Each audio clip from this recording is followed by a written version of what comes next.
First of all, can you guys hear me? Yes, and Okay. I know you're a YouTube superstar now, and everybody probably knows you. But you could tell people a little bit about your history and sort of how you got into making cameras and who you are, what you do before the cameras themselves. Yeah, so I've been photographing semi-seriously since maybe the late 1970s. I think I started with a Minolta MD system, and I got interested in black and white and started a darkroom sometime in the mid-1980s. And then in the 90s, I started making my own cameras, especially pinhole cameras, and then that kind of evolved into a whole bunch of crazy ideas since then. And I have a blog I've been writing since about 2006, and I used to be on F295, the Pinhole discussion forum. You guys might remember that. So anyways, I've been around for a few years and tinkering with cameras and camera designs, and I have a whole bunch of cameras, as Ethan knows. And we've been in the process of documenting some of those. But, you know, I'm at the point now where I think I'm not going to be making too many new cameras unless it's something that's really interesting idea. And one of those ideas I built like 2 prototypes. And what this is a pinhole camera, but instead of using a small hole, it uses a mirror, a front surface mirror that's the same size as a pinhole. And these are called like a pin spec mirror. And the idea is it has to reflect light at an angle into the box, but you have to keep outside light from fogging the film. And that's a real challenge. I've made one of these. I don't have it right now. It was like a crude little box, but I've been working on some sketches for another version of this. And this is kind of like light comes in from the left here, bounces off this mirror, and bounces into the film plane. But you got to have all these other baffles in here to keep the stray light from fogging the film. And it's an interesting technical problem, and eventually I'm going to probably make one of these again. And you might be asking yourself, how do you make a front surface mirror the size of a pinhole? And what I do is I have a larger piece of front surface mirror, and I use a glass cutter, and I cut off a little square about 1/4 of an inch. And I paint over it with black India ink or black acrylic paint or something, and leave a tiny pinhole-sized part of the mirror exposed. And that's kind of the cheating way of making a front surface mirror the size of a pinhole. But that's the pin spec mirror that I've been working on for a while. I do have a couple cameras I'll show you guys. First of all, hey Joe. Yeah. Joe. Yeah. Can you turn your camera on, please? It is on, that I thought. Yeah, it is on. We can see him. I don't know what's going on. All right. What's wrong with my end then? Okay. So anyway, this here is an 8 by 10 inch pinhole camera that has 9 pinhole chambers. And you just take the back off. Let's see if I can do that live on TV. Oh, it's a rather tight fit, but you take the back off, and it has 9 little chambers. And the pinhole shutters are little plumbing copper pipe caps. You just pull them off, each individual one. And there's about an infinite number of ways to do the layout. You could have just a grid of different sizes and shapes. And this particular one was, the idea was the main picture would be the middle. And then you have these 4 quadrant, almost like panorama shaped images. And then you have 4 small little pictures adjacent to the big one. And you could document some kind of a geographical location with this. That was my idea. You have the main scene, you have the 4 cardinal directions, and then maybe some details of the scene. So that was called a grid camera. And it's a single load, and you can take it out, and you've got how many ever shots you want with the chamber, so you don't have to carry around that many cameras, right? Or reload in the field. Right. And this camera uses 9 separate pinholes, but you could do it with the same hole. You could build the shutter behind the pinhole. where you could replace the pinhole, move it around, so you have equivalent exposures. The challenge with this one was that my 9 pinholes weren't exactly the same because I was making them by hand, and so some of the exposures are different, and you have to make notes about which hole is faster or slower. But it has a lot of potential. It's kind of fun. Hey, you have queued up on your computer some of the photos you've taken with that camera. I think that was like the most surprising thing to me is that you had a few taken around here in Albuquerque that were just like you had managed to nail every one. Yeah, I don't think I have an easy way to get to them right now. I think they're buried on my external hard drive, but I'll try to look for them. They're in the famous Joe Van Cleave YouTube video, which we will drop in the show notes in the link below. Yep. So the other camera that I wanted to show you was I worked on, I think I have 3 different versions of this. This was one of these solutions to the problem of how do you bring multiple sheets of film out or paper out in the field without using sheet film holders. And this idea is a falling plate camera.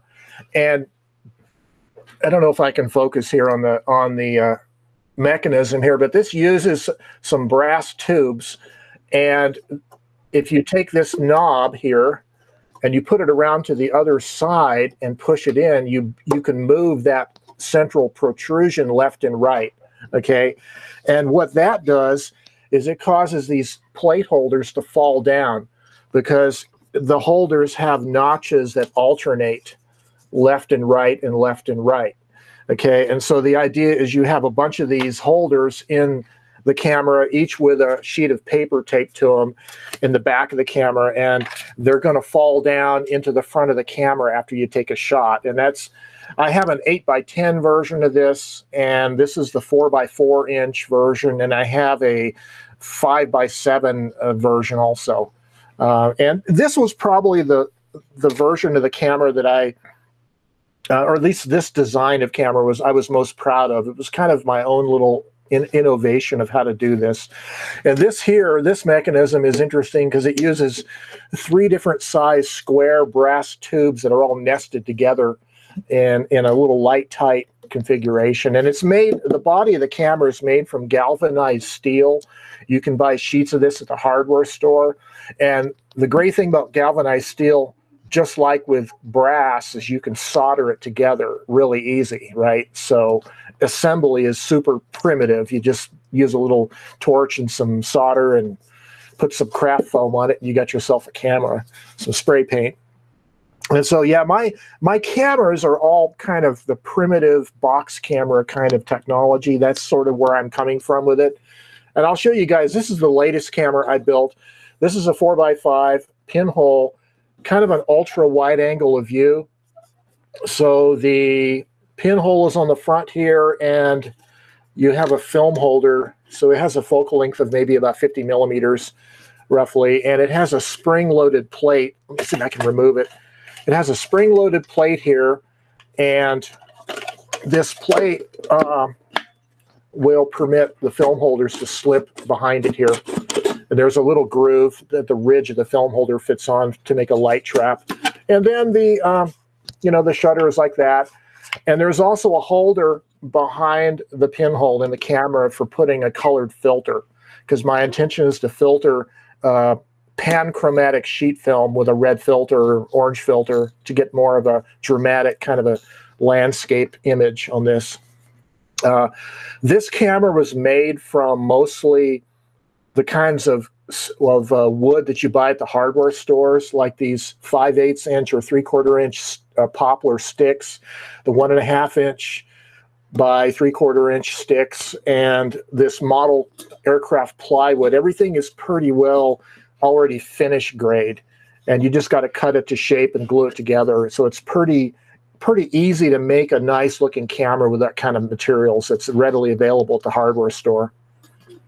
But the pressure plate for the film back was a brass tube and a couple springs, making the spring tension for that plate. There's a lot of different ways to do that, but that's one of the solutions. And then finally, so I don't take up all this time, I've also been interested in homemade tripods. over the years. And I've built a couple big tripods. I built a number of tabletop tripods. Like this right here is a little tabletop tripod that is just, the base of it is just a T shape of wood. And then there's a wooden dowel screwed into the top. And then there is a wooden plate, and one of these 1/4-20 knobs attaches the camera to it. And you could put a ball head on there for an adjustable tripod. I built several different designs, but I want to show you this. This is a commercially made $10 tabletop tripod called an UltraPod 2, and I've had these for years. And what's interesting about it is it has one leg is an L channel, and the other two legs kind of just fold up and down at a 90-degree angle from it, and that makes a equilateral triangle footprint. And it's so easy to make because these legs are all 90-degree angles, right? So it's basic materials you can buy yourself. And so I've made a couple of them, but I'm in the process of making a new one. And it's going to be really super easy to make.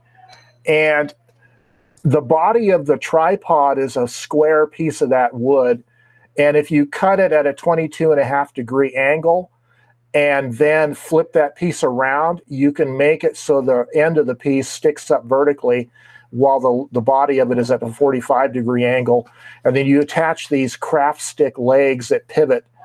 And it's a really super easy idea. I'm in the process of building it. I'll probably make a video about it or something. But my idea is that, you know, I shoot a lot of video, and sometimes I like to have the camera right on the table here and sort of eye level.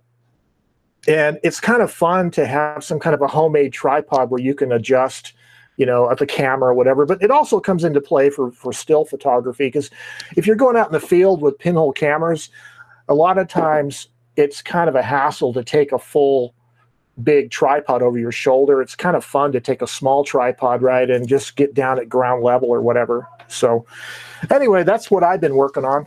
You guys got any questions?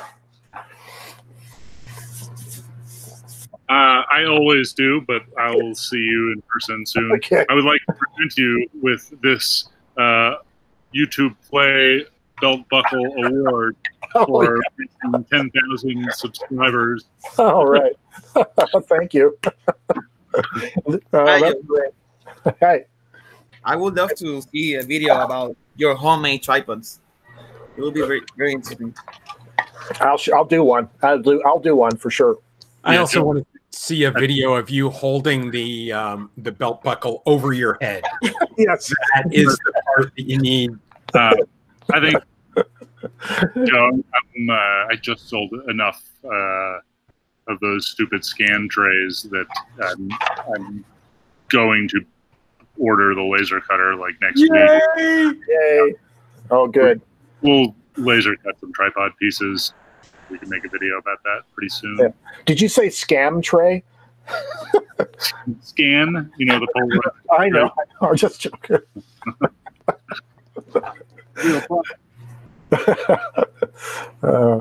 Hey, I got a question about that second camera with the drop-down multi-shot business. Yeah. Yeah, I love that, and I've watched your video on it too. I can't remember how you explained how each sheet is each sheet of film attached somehow to the drop-down plate? Yeah, I'm just using a loop of masking tape, like painter's masking tape or artisan tape, just a loop of tape on it in the back of it, and just easy now. yeah. So that's the easy solution. Ethan knows that my solutions always involve tape of some kind, right? I actually had to buy. I had a roll of gaffer's tape that lasted me like 15 years, and then Joe and I became friends, and I have 3 more rolls this year. Well, if you buy the really good gaffer's tape, like the ProGaff brand, I made a bellows out of gaffer's tape and black art paper maybe 12 years ago, and that bellows is still perfectly functional. So with the right gaffer's tape, it's actually rather permanent. I really love this stuff. I have 2 rolls within arm's reach right now. Oh, good. Yes. This might as well be the gaffer tape convention. Hey, does anybody else have any questions for Joe? Yes, I do, but for Joe and you, did you ever finish the laser cut 8x10 wood box camera? I think where Joe and you then. Yes, that one. Yep. Yeah, that one.